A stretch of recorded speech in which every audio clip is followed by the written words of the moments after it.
The most beautiful experience we can have is the mysterious.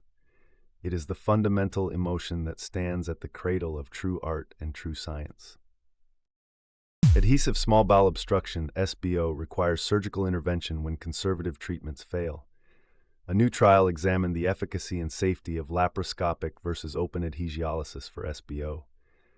This international, multi-center, parallel, open-label randomized clinical trial included 104 patients with adhesive SBO. It monitored long-term outcomes over a 5-year period.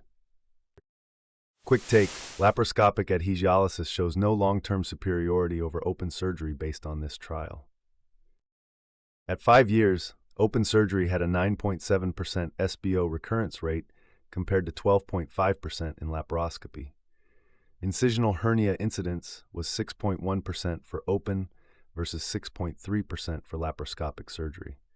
The overall safety profile was comparable between both groups. The authors conclude that laparoscopic approach offers minor short-term benefits but no long-term superiority over open surgery. QuickTake. Both surgical approaches result in similar long-term outcomes in terms of SBO recurrence and quality of life. Short quiz, clinical vignette. Question: a 69-year-old female with a history of adhesive SBO shows signs not resolving by conservative measures. Based on this recent trial, what is the most expected clinical outcome or most appropriate next step in management? Option 1. Higher incidence of SBO recurrence with laparoscopy.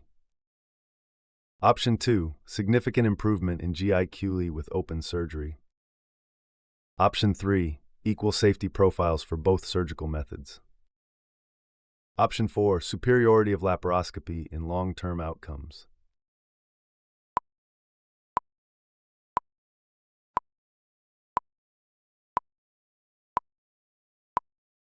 The answer is option 3.